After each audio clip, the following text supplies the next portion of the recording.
They're not adults choosing to stick out their insane amount of billable hours as a lawyer. Like they're still kids. There's a difference in all these things. So like I said, just check in with them, have a really honest conversation, give them an out, say, hey, if you want to back off, I'm happy to do this. We just want to make sure you're happy. And coaches, I think this is a good time to poll your kids as well. Is this too much? Do we need to make practices a little more fun? I've talked about this in other videos. The best coaches will read the room and sometimes be like, hey, you know what?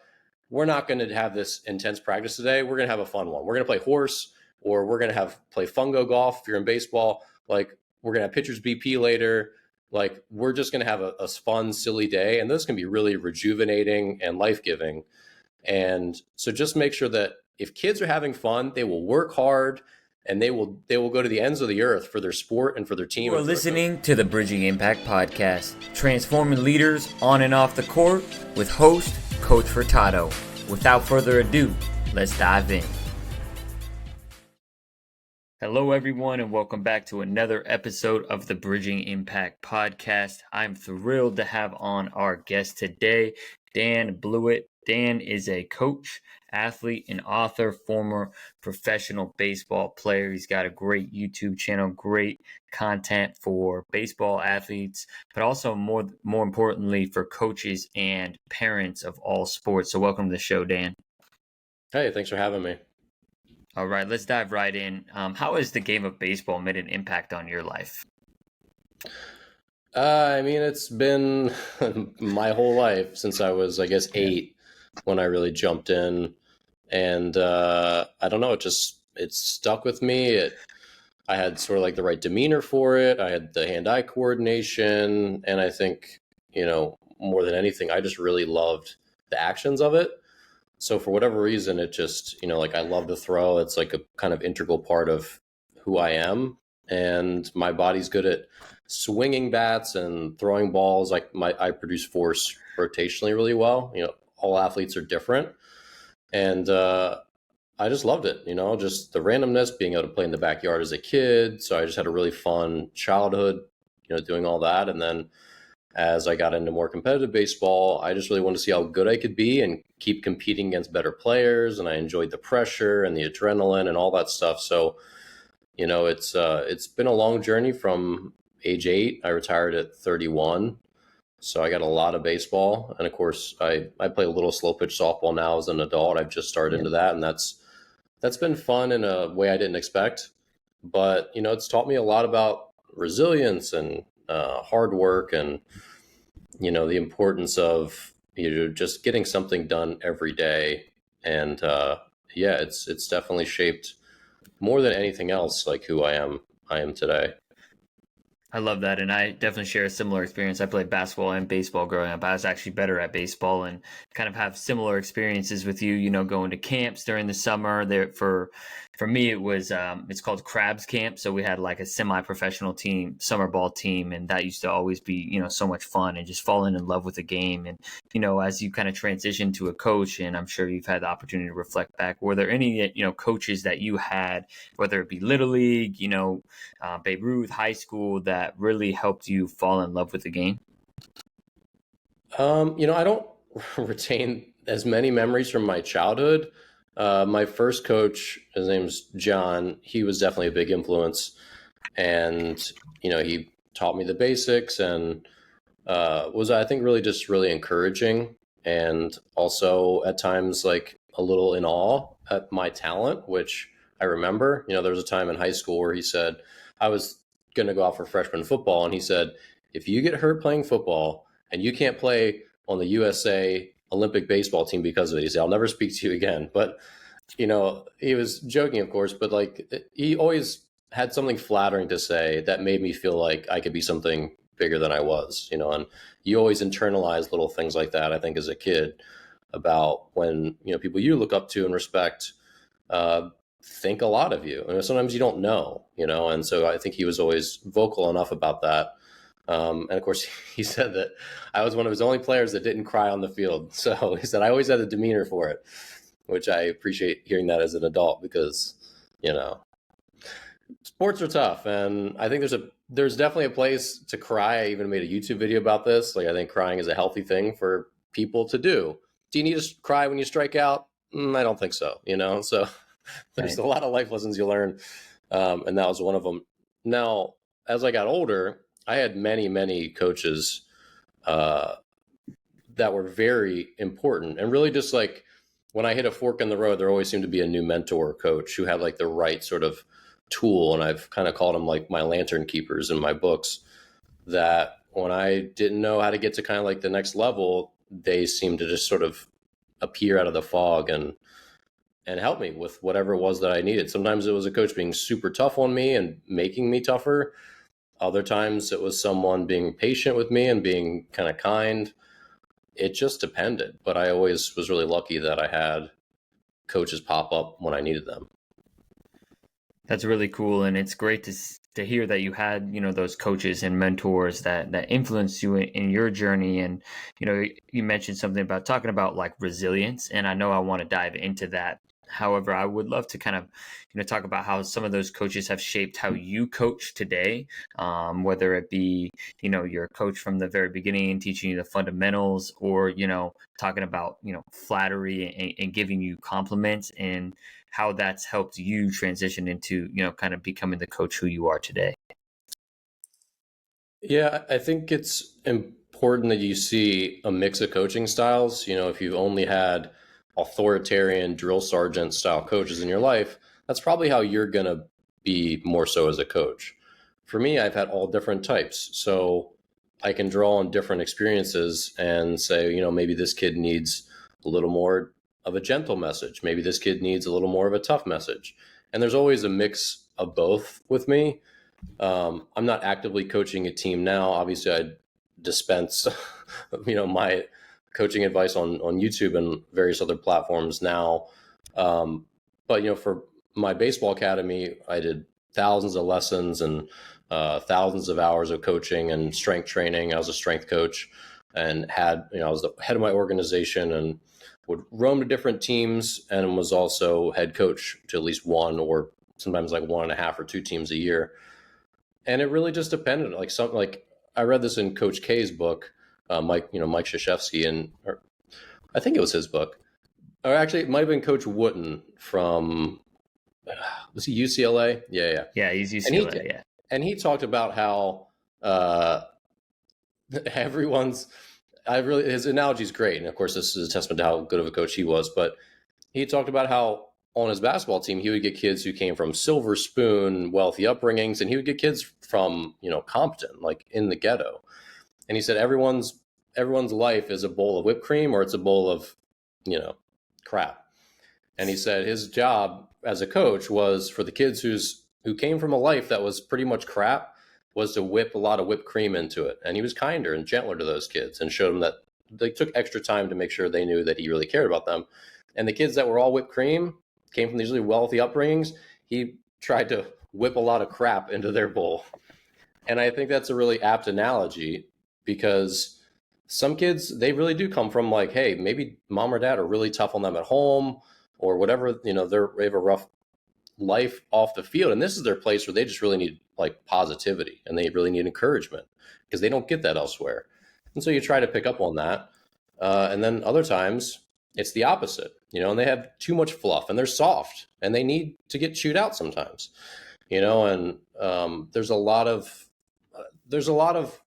good coaching info out there on the web. And I think it always just boils down to that. It just depends, for me, helping kids understand that we can't explain every little thing to you when you want to know the answer. I know that's a big thing with the younger generations of kids like Gen Z and the younger generation. I don't think they have a name yet. I think they're thinking of calling them polars. But these young kids, they want everything explained to them. They want it very gentle. They want to know the why behind everything. And I understand the desire for that. But as a coach, if I've got 2 hours with a team and I've got 15 kids, I'm sorry, but I don't have time to explain everything to you. And sometimes it's just like, do this, get it done. And if you don't like it, I don't know what to tell you. And fortunately, that prepares you for later on because as you get up the ranks in sports, if that's what you want to do as an athlete, if you want to play really competitive, high level, whatever, there's going to be less and less like hey, little Timmy, let's talk about this moment. It's fast paced, it's, you've got to understand and try to internalize things as you can.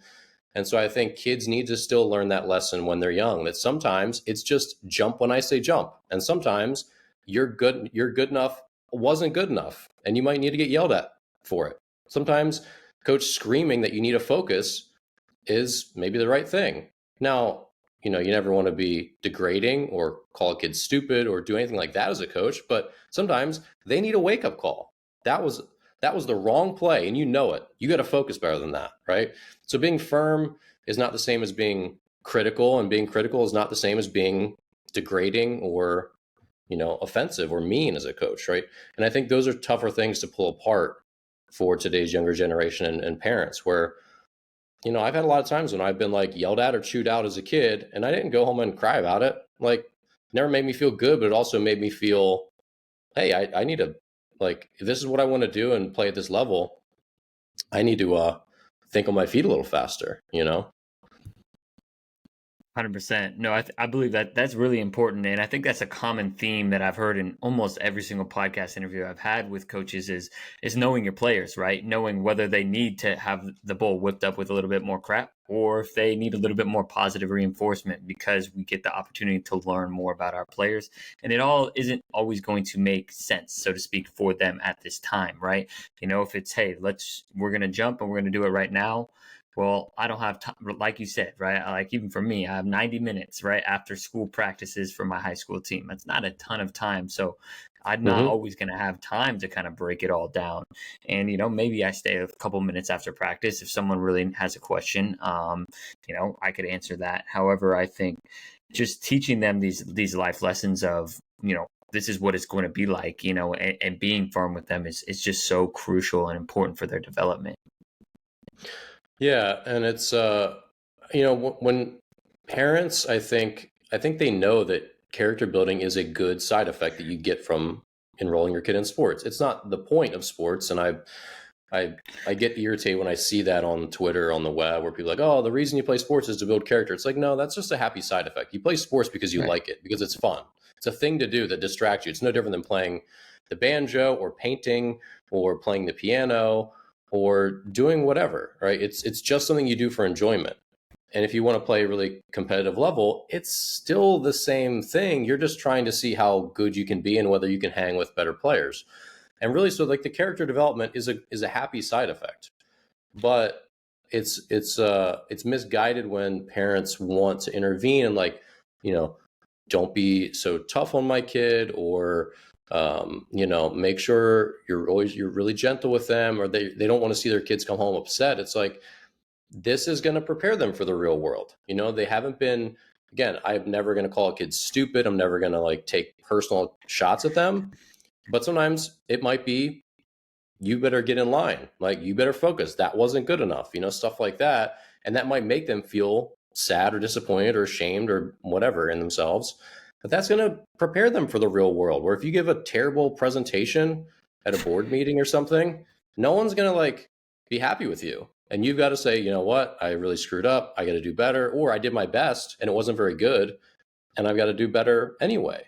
So I think it's a misguided thing, and I just want parents to realize that sports are a really good, safe environment for your kids to fail in, to get yelled at in, to all these different things. I think I'm not advocating for coaches yelling at them, but the reality is, if you let your kid play sports for 10 years from 8 to 18, they're going to get a myriad different coaches with different coaching styles, and will certainly get some jerk who's a coach at least once or twice, one season or another, and that's a good thing for them. It's not going to be great for that summer or that winter, but they're going to learn a lot of, like, oh, this is how you deal with someone who's maybe not as kind as they could be, or not as patient, or they're just like a little tougher, and that prepares them for that bad boss they're going to have one day, or that really tough professor who, if your college professor is not nice to you, no one cares. There's nothing's going to change. Or you show up to college basketball or college football and the coach is really tough on you,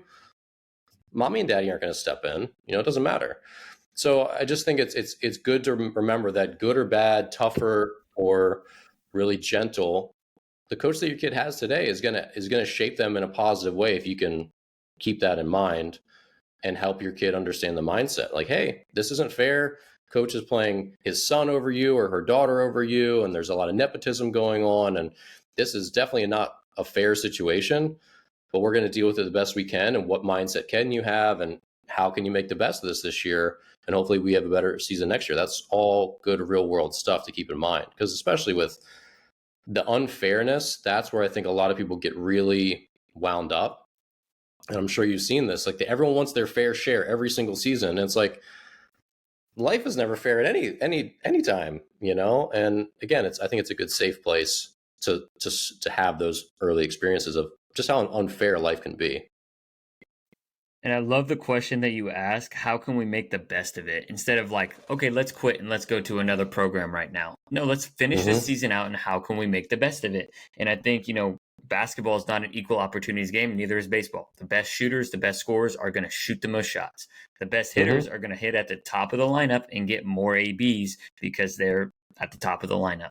And it shouldn't always be equal playing time. I think that's such an important lesson for people to have. And, I know we want to, and I'm not a parent, right? So I don't have like that, kind of direct experience, but we're doing our kids a disservice if we protect them from feeling any sort of pain or any sort of, disappointment, right? Like I think a lot of times, like I have a couple of kids who I cut from the team this past year who worked so hard because they were so disappointed last year that they're going to end up, especially one of them is going to end up being really good this year because they just took that to heart and were like, okay, I'm not getting cut again. Right. And so having those experiences and being able to, give kids failure and, like you're not good enough to play, or you're not good enough to shoot a couple times a game, or you're going to bat 9 for us, or whatever it ends up being. Like those are really important life skills. So I'd love for you to kind of continue to expand on this notion of fairness and also like responding to failure.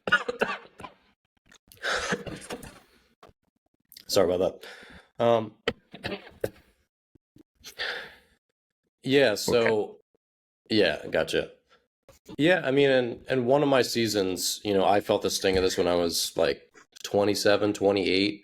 I had just gotten Tommy John surgery, which is a major elbow surgery for the second time after my third season, missed the next year coming back, and then got a chance and had a kind of up and down year. I started for a little while, was a reliever for a while, was a spot starter for a while, which if you're not a baseball person, that just means you occasionally start when they need you to start. Like you're not in the regular starting rotation, but if they're, say you have a double header, they might need Dan to go start that game, and then you're back as a reliever, which is really hard because you kind of get out of your routine and you don't know how to prepare, that kind of stuff. But so that season I finished with like a 4 ERA, which is it's average for a starter.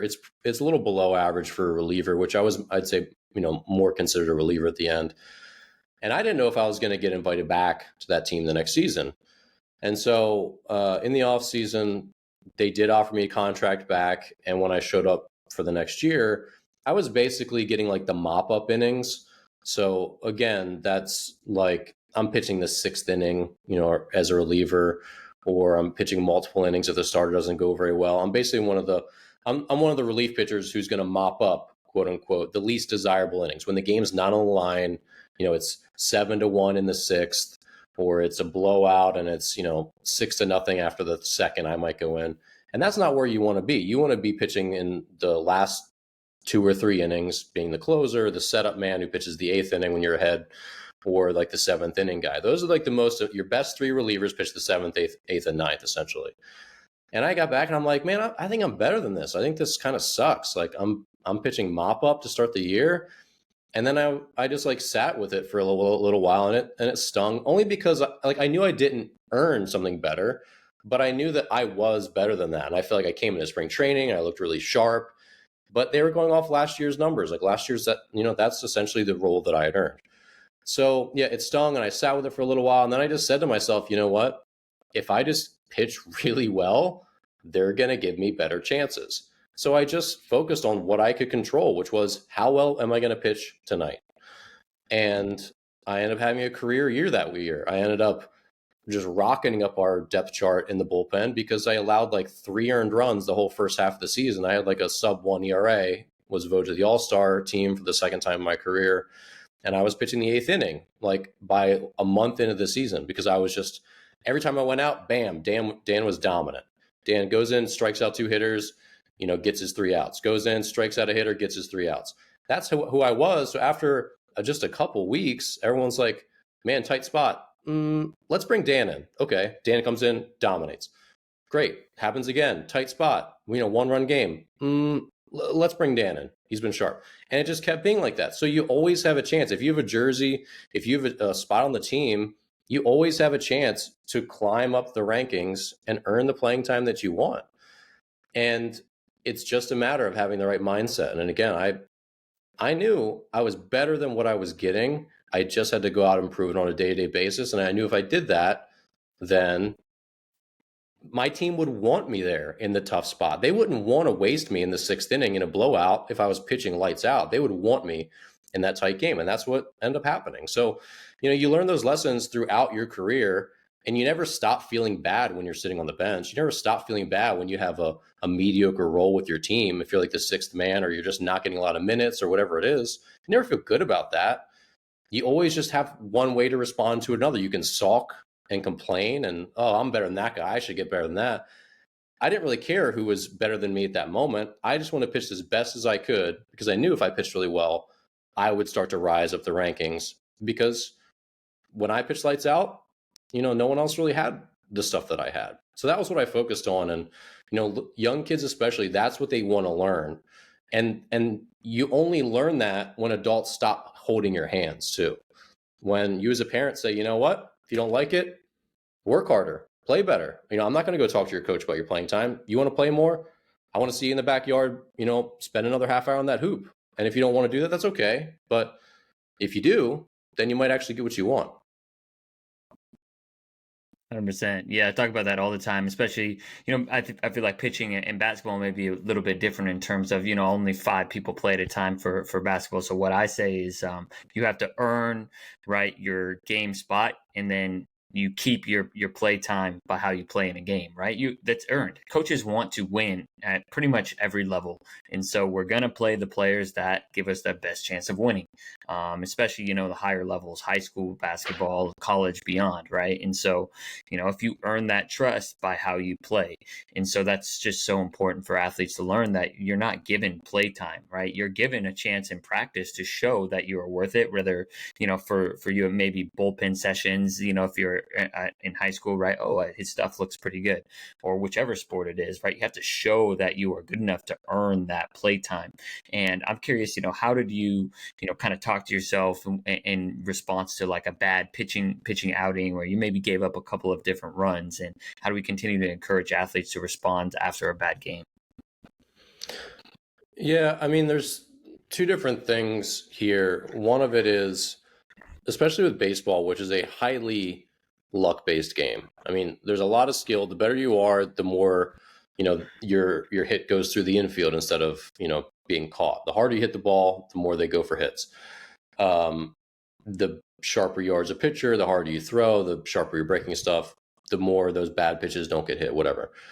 But baseball is a very luck-based game. So there's part of that process is, don't assume that every time you have a bad game, it's because of things in your control. So don't think you have to overhaul your swing or your mechanics every time you play. Generalize that for all sports. Some days you're just going to feel a little off on the basketball court. You're not going to be 100% every day. One of my coaches, he told me to kind of break the way he would break down his starts. He was a starting pitcher. He said, think of it in groups of 4. If you go out there every 4 times you pitch, 2 times or 1 time, you're going to have your best stuff and it's going to be really easy. You're going to win that one every time. 1 time, you're going to have your worst stuff. You're not going to feel good. Nothing is going to work well. You're going to lose that one. So now you've got 1 win and 1 loss out of those 4. He said, what really matters is the other 2 times. When you just feel okay, maybe you're like a little fatigued, maybe your fastball's not that good, or your curve, something's not good on all those other 2 days. And the question is, can you grit it out mentally and win those 2 games? If you can, you're a 3-1 pitcher. If you can't, you're a 1-3 pitcher. And he said that's really the difference, is how comfortable you can get when you're not at your best. And that goes with all sports. Some days you're going to feel sluggish. Maybe you didn't eat as much. You feel, your legs are heavy running up and down the basketball court. Can you still focus and take good looks? Can you still get away and like get clean shots off? What is in your control when you don't feel your best? It's really easy to throw down, 20 points when you feel super fresh, you got amazing sleep, school was easy, everything in life is good in your personal life, you're focused. It's easy to like play your best and, drop your 20 points that way.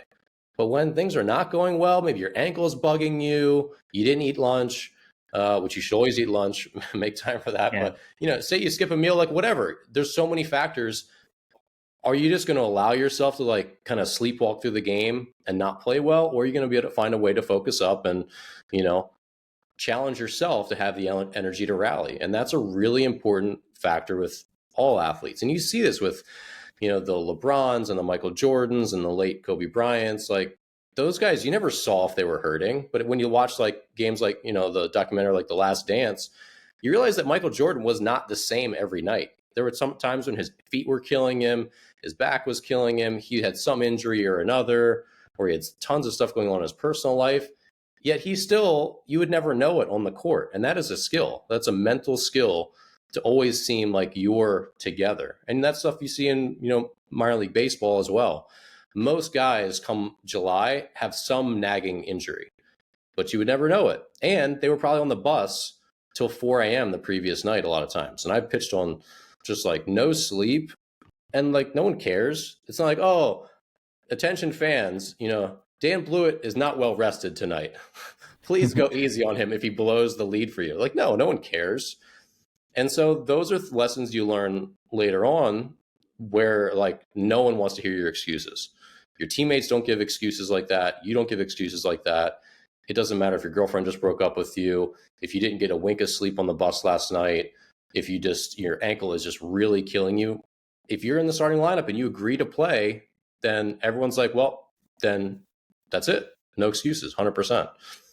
So I don't remember what our original question was, but I think some of those things were important. I mean, it really just comes back to accountability. And can you be accountable to yourself? Can you say, no matter how I feel physically, no matter what the circumstances are, I'm going to challenge myself to focus and play my best.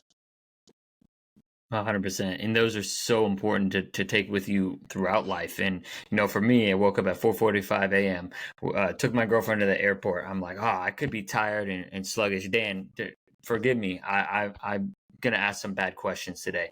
It's like, no, like that's not an excuse. If I'm taking time out of your day to have, you on the podcast, you don't care, right? You want me to be engaged. And I think it's like, there's no excuses when we come to that. And so when we're teaching, our athletes this, do you use, kind of scenarios where, you're kind of preaching to them? Or are you asking them questions? How do you teach that kind of, mindset?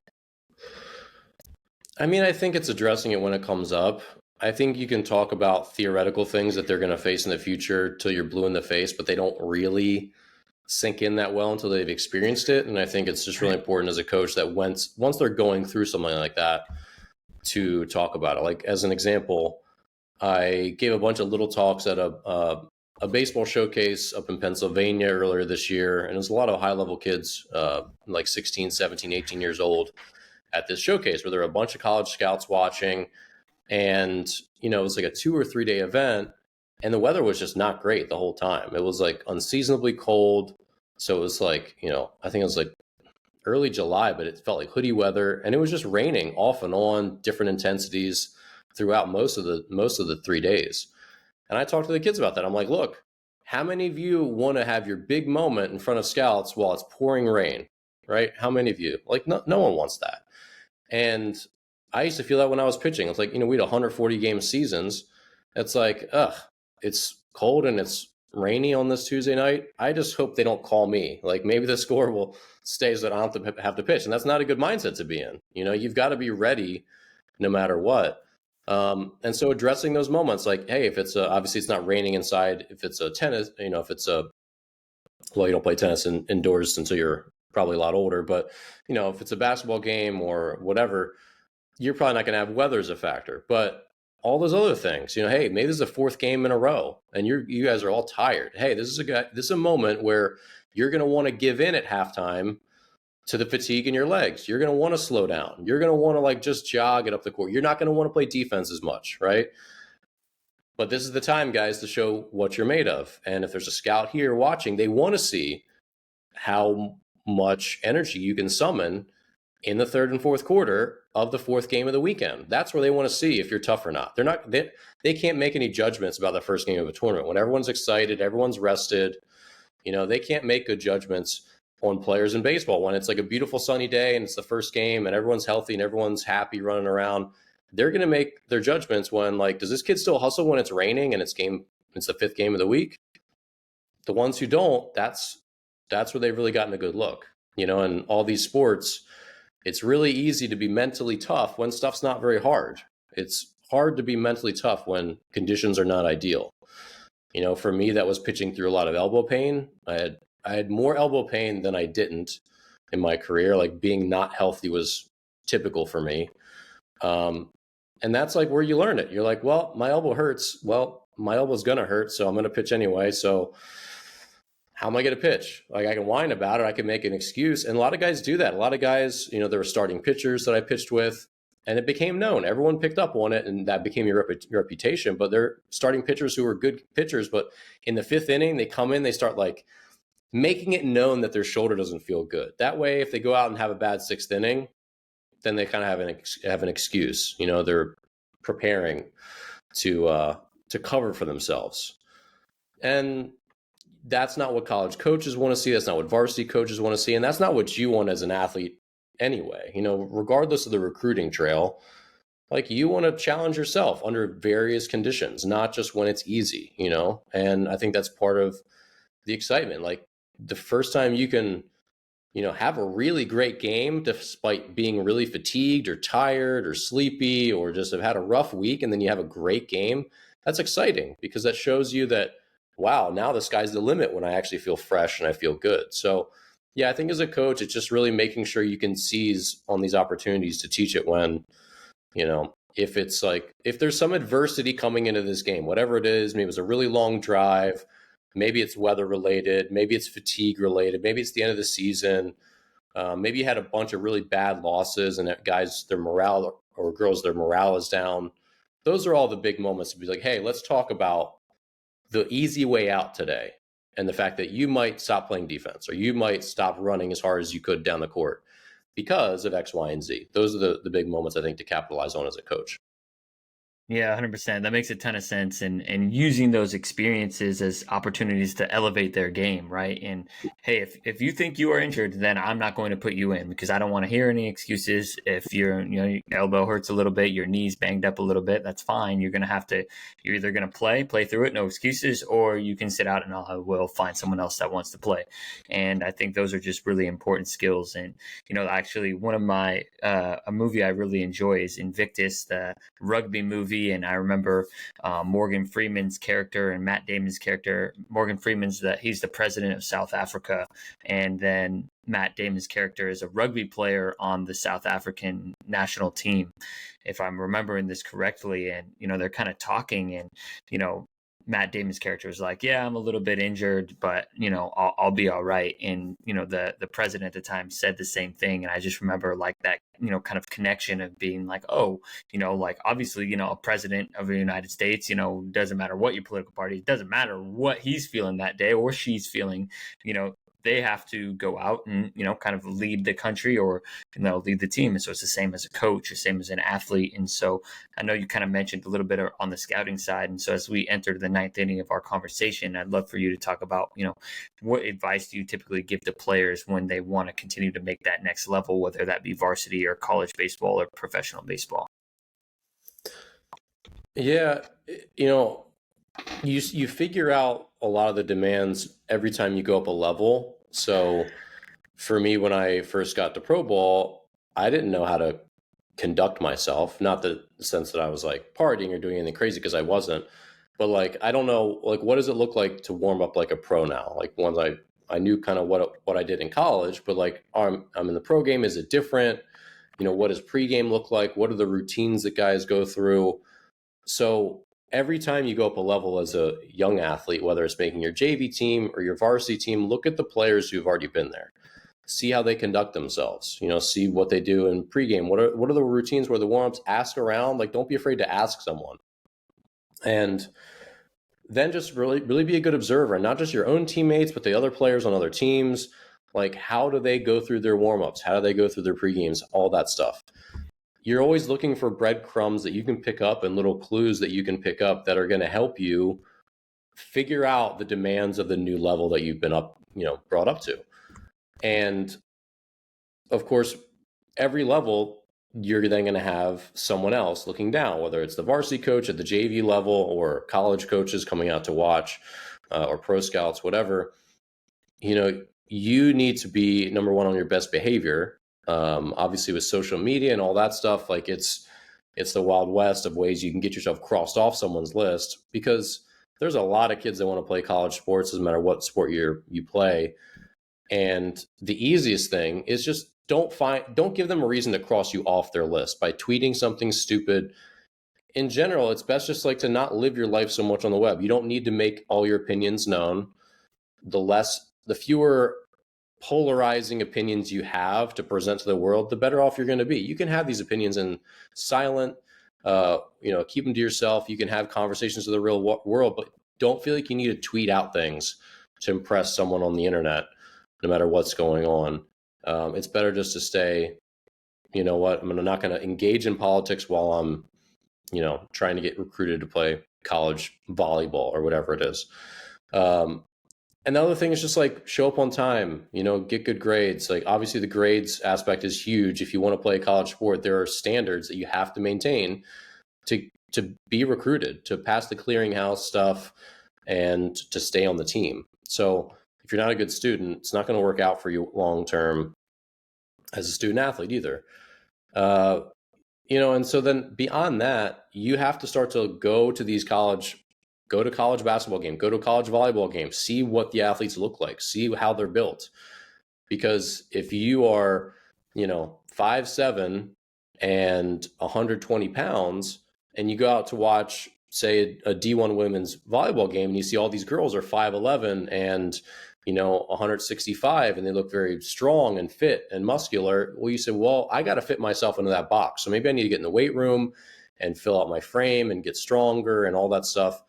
Figure out what the demands are. Go experience these sports. And a lot of times you can talk to the players after the game or before the game and get an idea of like what you need to be to play at that level. That's important. And it's inspiring to go do that. You see, wow, you go out and see a soccer player and look at their skills and say, okay, I need to go work on my agility. I need to go run a little more. I need to go work on my top sprint speed and figure out what I can do to get to that level.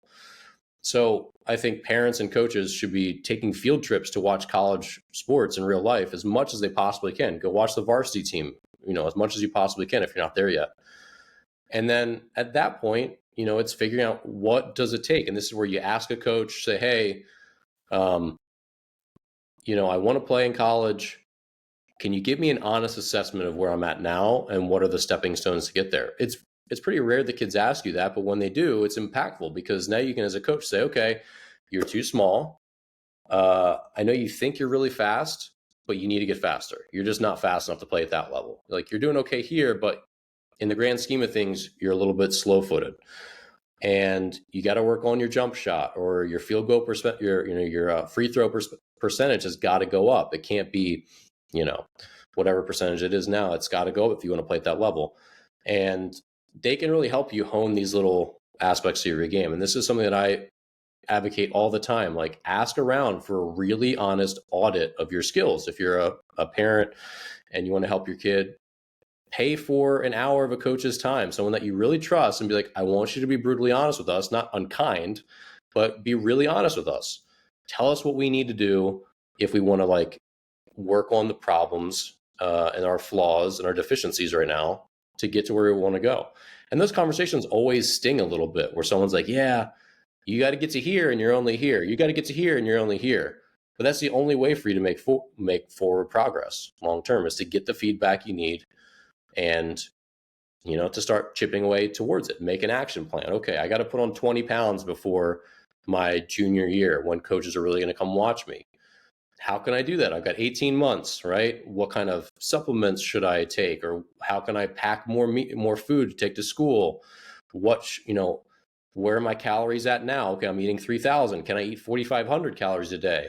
That'll make a big difference. I'm doing 2 workouts a week. Can I do 3 or 4? Whatever it is. But these are all very step-by-step. You can make an action plan pretty simply if you know what you're looking at and what your deficiencies are.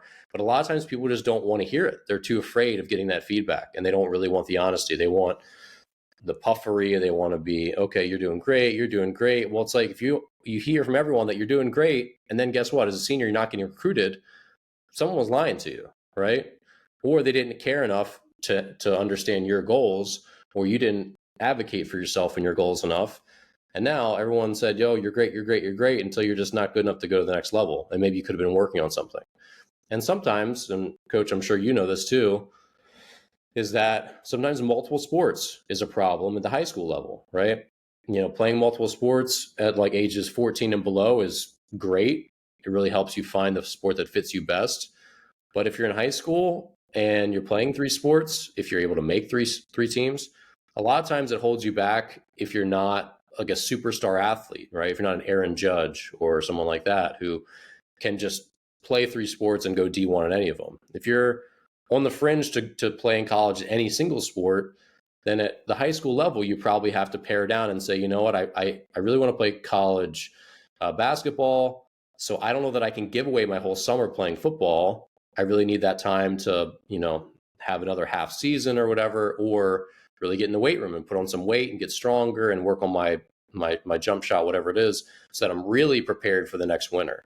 And those are serious conversations that specializing in a sport does become really important, especially by sophomore year. And at that point, you just have to ask yourself, do I want to keep playing multiple sports in high school?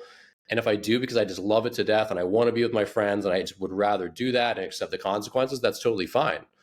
But if you're like, I definitely want to play college basketball and I will do whatever it takes to do that, sometimes that means, cutting down one sport at some point, just so you can be more specialized and train more of that. If you get 12 months of basketball a year, it's going to potentially run you into some overuse injuries. Like we all know that. If you're running up and down the court, it's tough on your knees. 12 months out of the year, you get a rest if you're playing a different sport.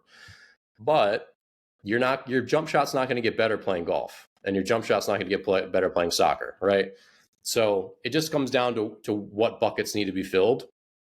I used to have this conversation with baseball players where they just definitely want to play college baseball. I'm like, well, you need to put on weight, and you're going to lose all your weight playing basketball all winter.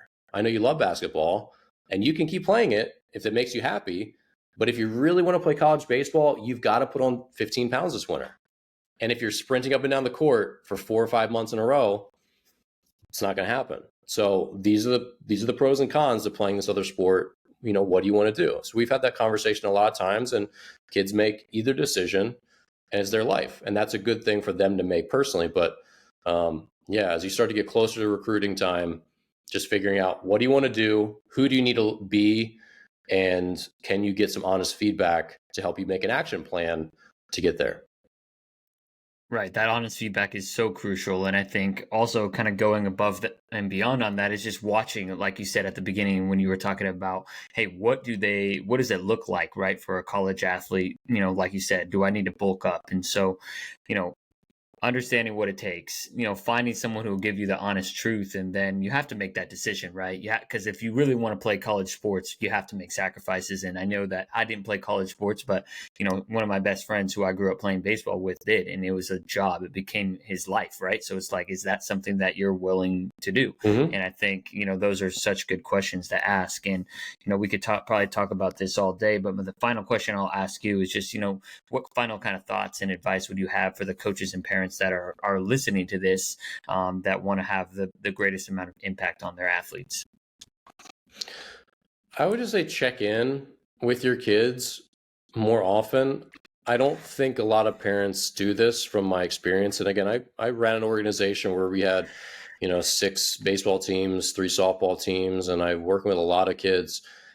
And I just got the impression that parents kind of had an idea of what their kid wanted and didn't necessarily check in to see if that changed over the years. And I think it's easy to be like, oh, my son wants to he wants to play D1 sports, so we're going full bore at that. Well, if you start going full bore because they say that at 12, well, that might change at 14 or 15 or 16. And if you're still like pushing, it can really suck the joy out of it. And believe me, sports today are much less joyful than they used to be because kids are doing strength training earlier, practices are always run by adults. Everything is much more rigid and organized, and they don't get to play as much. Like I played in the backyard every day until I was like 13. And then I think sports started getting a little more organized after that. But I just had so much autonomy that it was always for me. And then when adults were like, all right, we're going to organize all your stuff now because you're playing at a high level of youth baseball. It's like, okay, I'm good with that. Like, I feel like I got my time doing it myself, and I'd still go in the backyard all the time, with my dad or myself or whatever. So I think parents, make sure you're checking in with your kid and really asking, like, how do you feel about all this? Is this too much this week? Can you really handle 4 strength training sessions? Can you really handle 3 practices and 4 strength training sessions and your mental skills coach or this and that and tutoring? It's like, it's just a lot. And I think checking in and being like, look, honey, if this is too much, it's okay to say, I want to do less. Like, it doesn't make you less committed. It doesn't make, like, ultimately sports need to be for your own happiness. And if you're miserable and it's just getting to become a lot of kids quit when they get to college. Or if you're miserable because it's so rigorous, or not even just miserable, if you're just getting tired because you're doing so much of your sport in high school, you're going to start to want to just have more freedom in college, and maybe earning that D1 label or that college label, like, oh, I made it to play college soccer. Then you're probably like, you know what? I don't even want to do this. I just want to have freedom and like go out with my friends and like go to a party on Friday night and like get my schoolwork done. But I don't want to have 6 a.m. practices again. I've been doing that since I was 13, So parents, if you are on this really rigorous travel schedule, no matter what their sport is, and coaches too, just try to check in and make sure that they're still having fun. Because if they're not having fun, it doesn't matter what their goals are, they will eventually quit, like, for sure. I had so much fun as a kid that I was willing to endure multiple elbow injuries and then multiple elbow surgeries. I had a lot of rehab. I was on the bench for like 4.5 years combined out of my career. And I was willing to endure that because I just loved it so much. And it's really a lot like a marriage or a relationship. If it's hard from the beginning, it's not going to last. It's got to have that really easy, like, we really get each other. We really love being with each other. And then when stuff gets introduced, like a job is stressful, you have a kid, you do all these other things, and life just becomes harder, you still stick that out and try to solve those problems because you know how happy you two have been together, right? You know what you both do to each other. And so that's how it needs to be in sports. Like, your kid has to love it so much that they're going to be willing to like withstand the brutal high school coach or the brutal training hours, but only for so long because they're still kids, right? They're not adults choosing to stick out their insane amount of billable hours as a lawyer, like, they're still kids. There's a difference in all these things. So like I said, just check in with them, have a really honest conversation, give them an out, say, hey, if you want to back off, I'm happy to do this. We just want to make sure you're happy. And coaches, I think this is a good time to poll your kids as well. Is this too much? Do we need to make practices a little more fun? I've talked about this in other videos. The best coaches will read the room and sometimes be like, hey, you know what? We're not going to have this intense practice today. We're going to have a fun one. We're going to play horse, or we're going to play fungo golf if you're in baseball. Like, we're going to have pitcher's BP later. Like, we're just going to have a fun, silly day. And this can be really rejuvenating and life-giving. And so just make sure that if kids are having fun, they will work hard and they will go to the ends of the earth for their sport and for their team and for their coaches. If they're not having fun, it's not going to end well for anyone. It's not going to end the way that anyone wants it to end. 100%. Yeah, I couldn't agree with you more. And I don't want to speak for you, but I know the reason that I love sports so much and is the reason that I am doing what I am doing today, interviewing coaches like Hmm. yourself and still have my basketball training business because I love it so much and I want to give that back. And, that's an opportunity that, I'm forever thankful and grateful for. So, where can people find and listen and watch some of your content? I know you got a lot of great stuff, not just for baseball players, but for all athletes and parents and coaches. Yeah, my YouTube, I'm easy to find. I'm Dan Blewett on the web. So if you Google me, Blewett, even if you spell it wrong, Google will suggest the correct spelling. Nice. But my books are on Amazon. I have 2 books on Audible if you're more of a listener. I'm on TikTok, Instagram, YouTube. Like I said, I'm easy to find.